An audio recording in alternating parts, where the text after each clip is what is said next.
Hello everyone, मेरे YouTube channel पर आप सभी का हार्दिक स्वागत है। आज मैं कक्षा 8 विषय विज्ञान की इकाई 1 विज्ञान एवं तकनीकी के क्षेत्र में नवीनतम प्रगति के अभ्यास प्रश्न लेकर आया हूं। आइए शुरू करते हैं। प्रश्न 1, निम्नलिखित प्रश्नों में सही विकल्प छांटकर अपनी अभ्यास पुस्तिका में लिखिए। ये बहुविकल्पीय प्रश्न है, इसमें 4 विकल्प दिए गए हैं और सही विकल्प को छांटकर हमें लिखना है। इसका प्रश्न का है, आधुनिक संचार का माध्यम है। फर्स्ट इंटरनेट, सेकंड पत्र, थर्ड कबूतर, फोर्थ इनमें से कोई नहीं। इसका फर्स्ट विकल्प इंटरनेट, ये सही हो जाएगा। आधुनिक संचार का माध्यम इंटरनेट है। प्रश्न खा, भारतीय अंतरिक्ष कार्यक्रम के जनक हैं। First doctor Harvard Michael, second Aryabhata, third doctor Vikram Sarabhai, fourth इनमें से कोई नहीं। इसका थर्ड विकल्प डॉक्टर विक्रम साराभाई, ये सही होगा। भारतीय अंतरिक्ष कार्यक्रम के जनक डॉक्टर विक्रम साराभाई हैं। प्रश्न गा, सूचना और संचार प्रौद्योगिकी आईसीटी का आरंभ हुआ है। फर्स्ट वर्ष 2003 में, सेकेंड वर्ष 2004 में, थर्ड वर्ष 2005 में, फोर्थ वर्ष 2006 में। इसका सेकेंड विकल्प वर्ष 2004 में, ये सही है। सूचना और संचार प्रौद्योगिकी आईसीटी का आरंभ वर्ष 2004 में हुआ है। प्रश्न घा, ऊर्जा के नवीकरणीय स्रोत हैं। First petrol, second diesel, third LPG, fourth सौर ऊर्जा। इसका विकल्प फोर्थ, ये सही होगा, सौर ऊर्जा। ऊर्जा के नवीकरणीय स्रोत सौर ऊर्जा है। प्रश्न 2, रिक्त स्थान की पूर्ति कीजिए का व्यापार का अर्थ है। यहाँ पर आएगा क्रय और विक्रय। क्रय का अर्थ होता है खरीदना, विक्रय का अर्थ होता है बेचना, अर्थात व्यापार का अर्थ है क्रय और विक्रय। खा, परिवहन के नवीन साधन है। यहाँ पर हमें परिवहन के नवीन साधन लिखने हैं, तो ये हो जाएगा बुलेट ट्रेन, मेट्रो रेल और मोनो रेल परिवहन के नवीन साधन है। गा, स्नैपडील, फ्लिपकार्ट आदि रिक्त स्थान कंपनियां हैं। यहाँ पर आ जाएगा ई कॉमर्स। स्नैपडील, फ्लिपकार्ट आदि ई कॉमर्स कंपनियां हैं। घा, आईसीटी योजना का आरंभ रिक्त स्थान में हुआ। यहाँ पर आएगा वर्ष 2004। आईसीटी योजना का आरंभ वर्ष 2004 में हुआ। अंगा, 3G और 4G रिक्त स्थान के साधन है। यहाँ पर आएगा मोबाइल संचार। 3G और 4G मोबाइल संचार के साधन है। प्रश्न 3, निम्नलिखित के सही जोड़े बनाइए।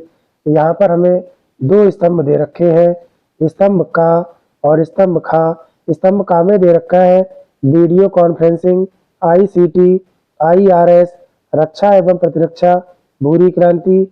स्तंभ खा में दे रखा है डीआरडीओ, उर्वरक के क्षेत्र में, शिक्षा के स्तर में सुधार, संचार का साधन, भारतीय सुदूर संवेदन उपग्रह।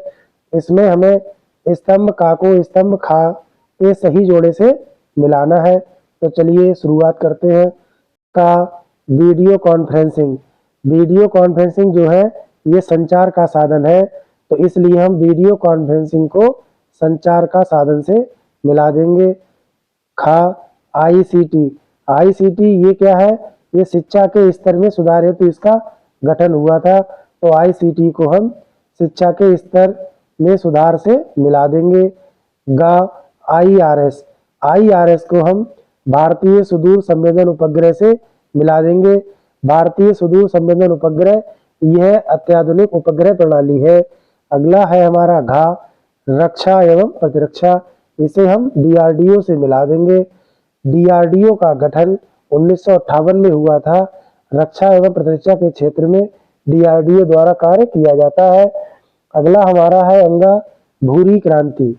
इसे हम उर्वरक के क्षेत्र में मिला देंगे। भूरी क्रांति उर्वरक के क्षेत्र से संबंधित है। प्रश्न 4, निम्नलिखित प्रश्नों के उत्तर एक शब्द में दीजिए। प्रश्न का, राष्ट्रीय अनुसंधान समिति का गठन कब हुआ। इसका उत्तर होगा 1962 में। प्रश्न खा, क्षेत्रफल विकास कार्यक्रम के अंतर्गत किसका प्रक्षेपण किया गया। इसका उत्तर होगा बैलिस्टिक प्रक्षेपास्त्र, ब्रह्मोस सुपरसोनिक मिसाइल, आकाश मिसाइल। प्रश्न गा, 20वीं सदी के सर्वाधिक सफल ऊर्जा के स्रोत क्या थे। इसका उत्तर होगा सौर ऊर्जा, पवन ऊर्जा, और जल ऊर्जा। प्रश्न घ, व्यापार एवं वाणिज्य की नवीनतम तकनीक कौन सी है? इसका उत्तर होगा ई व्यवसाय या ई कॉमर्स। प्रश्न अंगा, NEGP की शुरुआत कब हुई थी?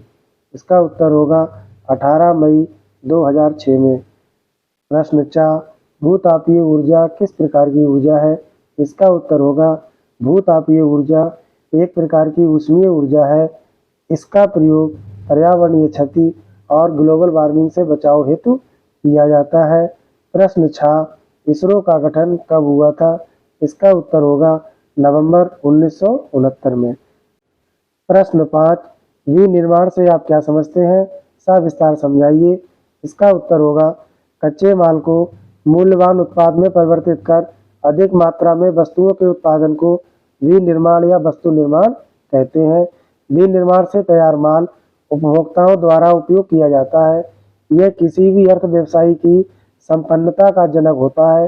राष्ट्रीय विनिर्माण नीति में राष्ट्रीय और निवेश क्षेत्रों की स्थापना, व्यापार के नियमों को युक्तिसंगत और सरल बनाना, बीमार इकाइयों को बंद करने की व्यवस्था को सुगम बनाना, औद्योगिक प्रशिक्षण और कौशल उन्नयन के उपाय बढ़ाना और विनिर्माण इकाइयों और संबंधित गतिविधियों में अंशधारता पूंजी लगाने के लिए भी प्रोत्साहन देना शामिल है। प्रश्न 6, शिक्षा के क्षेत्र में ICT की क्या भूमिका है?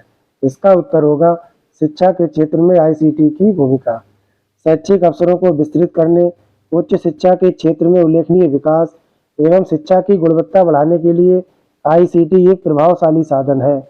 उच्च शिक्षा में बढ़ता नामांकन अनुपात तथा शिक्षा के विस्तार में प्रशिक्षित शिक्षकों की उपलब्धता में ICT की भूमिका पर नेशनल मिशन ऑफ एजुकेशन बल देता है।